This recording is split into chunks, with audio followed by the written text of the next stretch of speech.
காஞ்சி மகா சுவாமிகள் அருளிய தெய்வத்தின் குரல் பாகம் 4 பகுதி 33.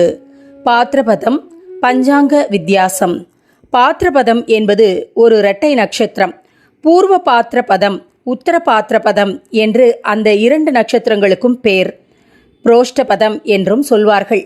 பொதுவாக மாசத்தை குறிக்கும் போது, அதாவது இந்த நட்சத்திரங்களில் ஒன்றில் பௌர்ணமி வருகிற மாசத்தை குறிப்பிடும்போது பாத்ரபதம் என்றும், நட்சத்திரத்தையே குறிப்பிடும்போது புரோஷ்டபதம் என்றும் சொல்வது வழக்கம். பூர்வ புரோஷ்டபதை உத்தர புரோஷ்டபதி என்று இருப்பதைத்தான் திரித்து பூரட்டாதி உத்திரட்டாதி என்கிறோம். பௌர்ணமியன்று புரோஷ்டபதி நட்சத்திரத்தை கொண்ட மாசமாகிய புரோஷ்டபதியைத்தான் இன்னொரு விதத்தில் திரித்து புரட்டாசி என்கிறோம்.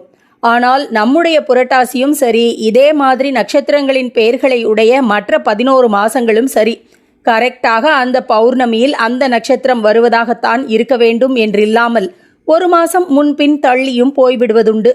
காரணம், நாம் மாசப்பேரை பௌர்ணமி நட்சத்திரத்தின் பேரில், அதாவது சித்ரா, விசாகம், கார்த்திகம் என்கிறது போல நட்சத்திரத்தின் பேரில் வைத்து கொண்டாலும், வாஸ்தவத்தில் இதற்கு சம்பந்தமில்லாமல் மாசப்பிறப்பை சூரியன் 12 ராசிகளில் ஒவ்வொன்றாக பிரவேசிக்கும் தினமாகத்தான் வைத்து கொண்டிருக்கிறோம். தமிழ் தேசத்தில் உள்ள நாம் பின்பற்றும் இந்த விதமான மாசத்துக்கு சௌரமானம் என்று பெயர். தெலுங்கர், கன்னடஸ்தர் முதலானவர்களும் வடக்கத்தியர்களும் பெரும்பாலரும் அனுசரிக்கும் சாந்திரமானம் என்ற பஞ்சாங்கத்தின்படி அமாவாசையை அடுத்து வரும் வளர்பிறை பிரதமையில் ஒவ்வொரு மாசமும் பிறக்கும்.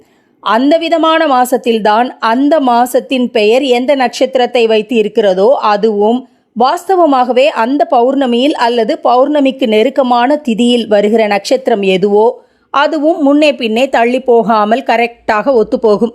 பண்டிகைகளெல்லாம் இந்த சாந்திரமான மாசப்படியே நிர்ணயமானவை. ஆகையால் பிள்ளையார் சதுர்த்தி பாத்ரபத மாசத்தில் சுக்லபக்ஷ சதுர்த்தி அன்று என்றால் அது எப்போதும் தெலுங்கர், கன்னடஸ்தர் ஆகியவர்களுக்கு அவர்களுடைய பாத்ரபத மாசத்திலேயேதான் வரும். நமக்கு இப்படி இல்லாமல் பிள்ளையார் சதுர்த்தி புரட்டாசியாகவும் இருக்கலாம், அல்லது ஆவணியிலேயே வந்தாலும் வந்துவிடலாம். காரணம் என்னவென்றால், நம்முடைய பங்குனி அமாவாசை ஆன மறுதினமே அவர்களுடைய சித்திரை பிறந்து, இதே போல ஒவ்வொரு மாசத்திலும் நடந்து நம்முடைய ஆவணி அமாவாசையான மறுதினமே அவர்களுடைய புரட்டாசி, அதாவது பாத்ரபத மாசம் பிறந்துவிடும். அதிலே 4 நாளுக்கு அப்புறம் சதுர்த்தி வருகிற போது சூரியன் சிம்ம ராசியை விட்டு கன்னியா ராசிக்கு போகாமலே இருக்கலாம். அநேகமாக இப்படித்தான் இருக்கிறது. சூரியனின் கன்னியா பிரவேசத்தன்றுதான் நம் புரட்டாசி பிறப்பதால் இம்மாதிரி வருஷங்களில் நமக்கு ஆவணியிலேயே பிள்ளையார் சதுர்த்தி வந்துவிடுகிறது. இதே மாதிரிதான் ஸ்ரீராமநவமி என்றால் அது எப்போதும் சாந்திரமானக்காரர்களுக்கு சித்திரை மாச நவமியாகவே இருக்க, நமக்கோ சில சமயம் பங்குனி, சில சமயம் சித்திரை என்று இருக்கிறது. இப்படியே கோகுலாஷ்டமி, நவராத்திரி முதலான எல்லா பண்டிகையுமே நமக்கு ஆடியாகவோ ஆவணியாகவோ இருக்கலாம், புரட்டாசியாகவோ ஐப்பசியாகவோ இருக்கலாம் என்று இருக்க, அவர்களுக்கு கோகுலாஷ்டமி என்றால் ஸ்ராவண, அதாவது அவர்களுடைய ஆவணி கிருஷ்ணபக்ஷ அஷ்டமி தான். நவராத்திரி என்றால் ஐப்பசி சுக்லபக்ஷத்தின் முதல் 9 தினங்கள்தான் என்று தீர்மானமாக இருக்கிறது. சாந்திரமான பாத்ரபத மாசத்தில், அதாவது நம்முடைய ஆவணி அல்லது புரட்டாசி மாசத்தில் வரும் வளர்பிறை சதுர்த்தி தான் நாரத பகவான் குறிப்பிட்ட பாத்ரபத சுக்ல சதுர்த்தி என்று சொல்ல வந்தேன். அதுதான் பிள்ளையார் சதுர்த்தி தினம். அப்படிப்பட்ட ஒரு தினத்தில் கிருஷ்ணர் ஆகாசத்தில் தெரியும் சந்திரனை பார்த்துவிட்டார்.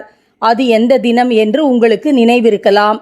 பிரசேனனோடு வேட்டைக்கு போய் அங்கே அவன் பிரிந்து போய் பகவான் ரொம்ப நாளி காத்திருந்து அப்புறம் ஆகாசத்தை பார்த்து, அடடே 4ஆம் பிறை கூட உதித்து விட்டது என்று ஊருக்கு திரும்பினாரே, அந்த தினம்தான்.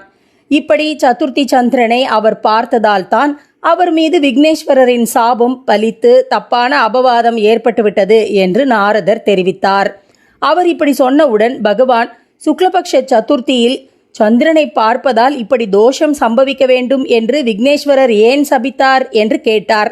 நாரதர் அவருக்கு சவிஸ்தாரமாக கதை சொல்ல ஆரம்பித்தார்.